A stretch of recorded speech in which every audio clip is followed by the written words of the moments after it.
2, 3. Hey there, gang. I'm Patrick King, and by profession, I'm a horsemanship and dressage clinician. But by passion, I'm a student. I'm a student of the horse, I'm a student of dressage, and what I wanted to do is take a quick minute here and give you this little video with what I would consider to be 5 tips for a successful learning experience at a clinic or a course that you might attend. Now, before I get into this, before I get started, what I want to do is invite you to visit academyforclassicalhorsemanship.com. On Black Friday, November 25th, I'm going to be opening enrollment for my new online academy. I'm inviting you to visit academyforclassicalhorsemanship.com so that you can register ahead of time for notification of that open enrollment period. So make sure that you check that out. And now we're going to get into the video. So, 5 tips for a successful learning experience at a clinic. Tip number 1 is going to be to prepare ahead of time. Now, this seems obvious, but when we talk about preparing ahead of time, what I want to think about is who is your instructor?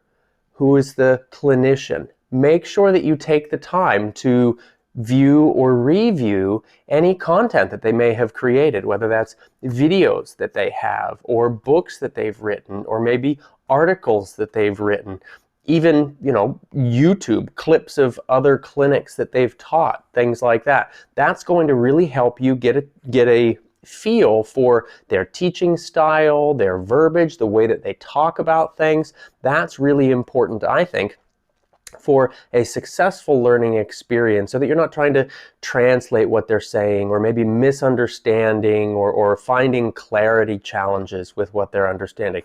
That can happen enough, but it happens less if you do your homework ahead of time and review anything that they may have already published or publicized or put out onto social media even. Another important thing to think about is formulate any questions or desired goals that you have before attending, okay? And this is all part of the planning ahead piece. One of the more challenging things coming from the clinician standpoint is when a rider comes into the arena and you say, hey, what do you want to work on? And the rider says, meh, I don't know. Now, it's not always a bad thing. I don't want to make you feel guilty if that's been your experience in the past. But what really helps to guide the sessions is questions that the rider might have, or goals that the rider might have for that individual clinic. Not saying that it'll always go exactly as we plan, because maybe you've got a question or maybe you have a challenge that the clinician will look at and say, oh, we need to take 10 steps back, or we need to go to this other thing in order to address this specific concern. But going in with a plan really helps the clinician to formulate their plan or see where they may need to be addressing you from in that session. And another thing that I think is really important in this idea of preparing ahead of time is to have you and your horse fit enough for the session. Now, what do I mean by that?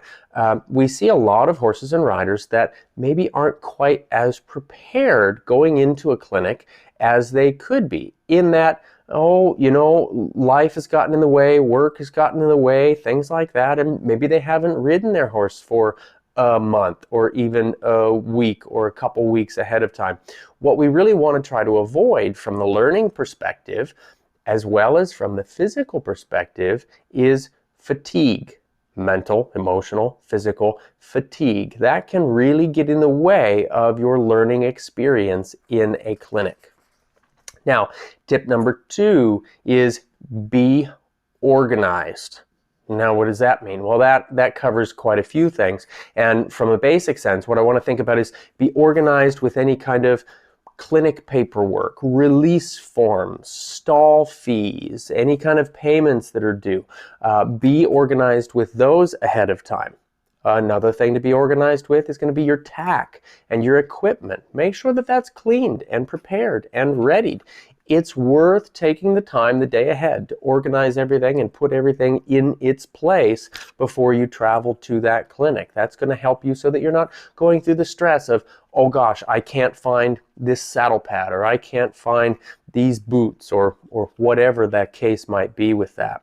And another thing to think about also when it comes to traveling with your horse is to make sure that you've got organized all of your horse care equipments. We're talking about your buckets, your feed bags, your hay bags, your, whatever supplements or anything like that that you might want to take along for your horse, as well as maybe organize some snacks for yourself, some water, some electrolytes, that sort of thing. Just making sure that all of the things that you might need for from the clerical side of things, as far as payments and registrations, to your tack, your equipment, and your care items, making sure that all of those are organized before you head into that clinic. That will really reduce a lot of stress of losing an item, misplacing a thing, or having to hunt for 10 minutes to find whatever it is you might need. Now, tip number 3 is going to be arrive early. And this is something that I feel like most riders do a pretty good job of, arriving early before your lesson, before your session. Depending on the clinic or course that you're going to, maybe it's a group session or maybe it's individual sessions. Regardless, try to be ahead of time. Try to be early. I like to joke it's better to be Roman than Russian, as far as it's better to have extra time ahead than it is to be rushing and scrambling and trying to get in the arena on time. As much as we like to think, oh, I can handle that, I can do that, or it's kind of like the thought of multitasking. Like the more we think about doing that, oh yeah, I'm great at multitasking. No, you're not. Nobody is, right? Our brain can only handle so many things. And when it comes to being in the right frame of mind for learning, we want to be as prepared and as ahead of time as possible so that we're not scrambling, so that we're not rushing, so that we're not in that sympathetic fight or flight survival mode in our nervous system, so that we can actually absorb the information that's being presented. Another thing with the idea of arriving early is the opportunity to watch, to audit other sessions. If you've got individual sessions going on, or maybe there's a group session ahead of yours, the opportunity to watch the other sessions ahead of time can be really helpful. Again, as we talked about in one of our other tips, so that you can get an idea for how the clinician or how the teacher is presenting themselves, how they're talking to each individual rider, what they might be themselves specifically focused on, so that you can be prepared for that going into your session or your lesson. Tip number 4. This is one that is kind of near and dear to my heart because I know that it helps me very much as a student, and that is to take and review notes.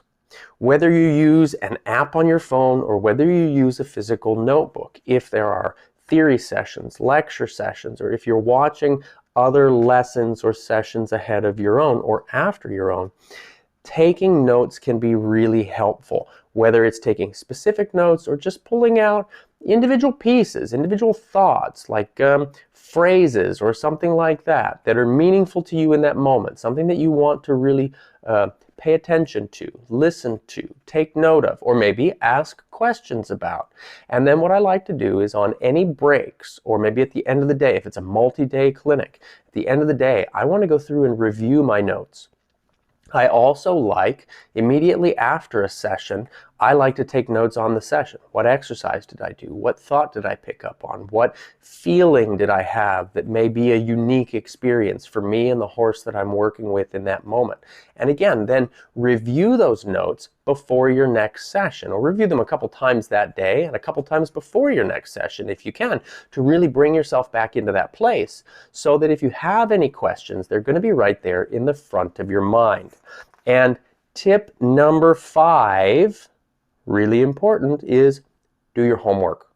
This is going to be after the fact of the clinic, obviously, but do your homework. I like to tell my students all the time, and I keep it in my mind whenever I ride with someone, when I take a clinic or when I take a course, is the experience happens in the clinic or the course. The learning happens afterwards. The learning happens when you take it home, you review it, you work on it on your own. That's when you can really soak on things. So do your homework. If the clinician offers any kind of exercises or drills or thoughts or patterns or whatever, or things to focus on, again, take notes on those, right? Tip number 4, take notes. But for that tip number 5, do your homework. And a lot of times, many clinicians, many coaches or teachers are open to follow-up questions after the fact. So that can be something where if you're doing your homework and you run into a challenge, email or phone call or text message or whatever, find a way to reach out to the instructor, potentially, if that's something that they offer, so that you can ask follow-up questions. Because it really is after the fact, when they're not there holding you by the hand, when they're not coaching or puppeting every move you're making, that's when you really start to absorb the information or run into challenges where maybe you didn't absorb that information, and now you have the opportunity to, again, review the notes, go back over all those other tips that we talked about, and follow up if necessary, or be more prepared with additional questions for the next course or clinic that you might have with this instructor or another instructor as well. So I hope that these 5 tips are really helpful for you in preparing or planning for your next learning experience, whether it's a clinic, a course, a private lesson, anything like that. I hope that that's really helpful for you. And again, I want to remind you, please take a moment to visit academyforclassicalhorsemanship.com and register for the email notification so that you can be first in line when we release the announcement for our open enrollment period for the online Academy for Classical Horsemanship. Thanks so much, gang. I hope you found this helpful, and I look forward to meeting you and your horse at some point in the future.